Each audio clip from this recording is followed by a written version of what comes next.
안녕하십니까. 중생교회를 섬기는 남중희 장로입니다. 코로나19 100일 특별 새벽 기도회를 통하여 신앙생활 가운데 받은 은혜를 나누고자 합니다. 먼저 우리 가정의 신앙은 주님의 간절한 태신적 기도를 통해서 어머님과 전도를 나오신 담임 목사님과의 만남으로 시작되었습니다. 어머님은 곧바로 가족 구원을 위하여 눈물의 새벽 제단을 쌓으셨고 목사님께 자녀들의 구원을 위하여 기도 부탁을 하셨으며 목사님께서는 몇 차례 저희 가게에 오셔서 기도해 주시면서 교회에 나올 것을 권면하셨습니다. 이렇게 우리 가족은 개척한 지 1년이 채 되지 않은 상인동 충성교회에 등록하게 되었습니다.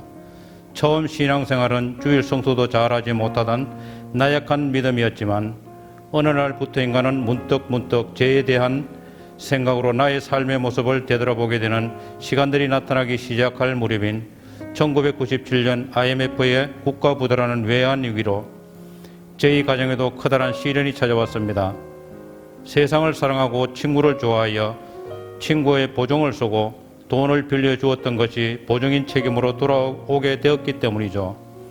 이로 인한 마음의 충격은 엄청나게 컸으나 별다른 해결 방법이 없었습니다. 이때부터 나는 새벽제단을 쌓았고 새벽기도를 통해 마음의 평안을 찾았으며 나의 삶의 모든 모습들이 변화해가는 것을 알게 되었습니다. 사람들과 만나 어울려 지내기를 좋아하여 가정에 소홀했던 제가 가정의 소중함을 알게 되었고 이전의 여러 모임들은 하나씩 정리하게 되었습니다. 이때부터 교회 가는 것이 가장 즐거웠으며 특별히 구역 예배가 기다려졌고 구역장님과 구역원들의 기도와 교제를 통하여 마음의 위로를 받게 되면서 하나님의 크신 사랑을 하나씩 체험하게 하셨습니다. 하나님은 이렇게 세상 가운데서 벗어나지 못하고 깨닫지 못하던 나를 긍휼히 여기사 감당할 만한 시험을 통하여 나를 연단하셨으며 모든 삶 가운데서 인내하며 극복할 수 있는 힘을 주셨습니다.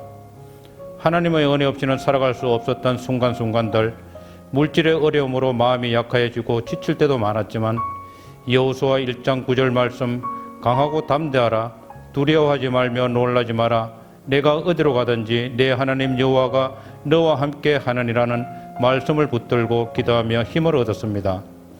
그러던 중 현재의 사업장을 새로이 준비하게 하셨고 하나님의 은혜 가운데 물질적으로도 조금씩 안정을 찾게 하셨습니다.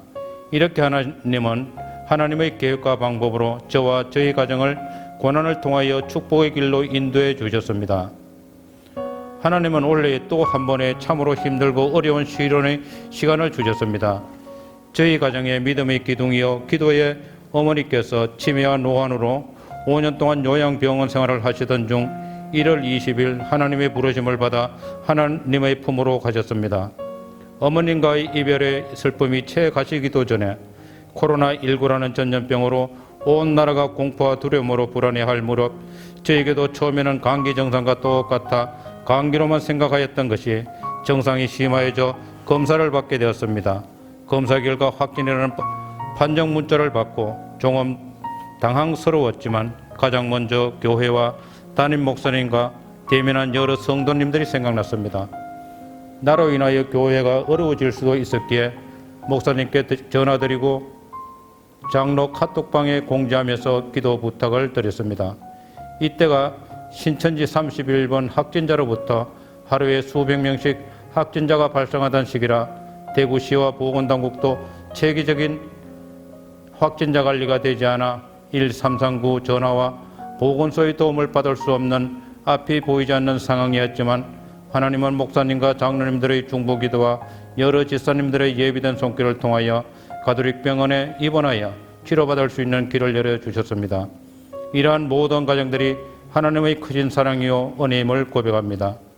입원 후 4일째 되던 날 상태가 심해져 일반 병실에서 중환자실로 내려갔으며 이곳에는 모두가 인공호흡기를 달고 수면 상태에서 치료받고 있는 중환자뿐이었습니다. 저 또한 고열과 미각과 후각이 둔화해졌고 모든 장기의 기능 균형이 깨어지면서 심한 폐렴으로 고압 산소기의 도움 없이는 자가 호흡을 할 수 없었으며 심한 통증으로 참으로 견디기 힘든 시간들이었습니다. 언제라도 인공호흡기를 달 수 있는 상태라 금식으로 준비하던 중 제가 할 수 있는 것은 하나님께 간절히 기도하는 것뿐이었습니다. 하나님은 제 기도와 목사님을 비롯하여 장로님과 많은 중보 기도자들의 기도를 들으시고 응답하시어 금식을 중단하고 치료받게 하셨습니다.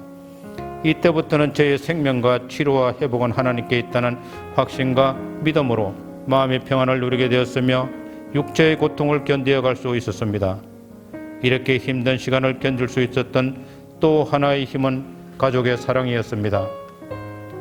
아들 상배가 보내준 하나님의 말씀과 조엘 오스틴 목사님의 긍정의 힘과 아들과 며느리의 힘내시고 꼭 이겨내셔야 된다는 애절한 손편지와 가족 사진을 보면서 힘을 얻었으며 17일간의 중환자실 치료가 호전되어 일반 병실로 옮겨 치료와 회복을 하면서 44일간의 병원 생활에서 퇴원하게 되었습니다.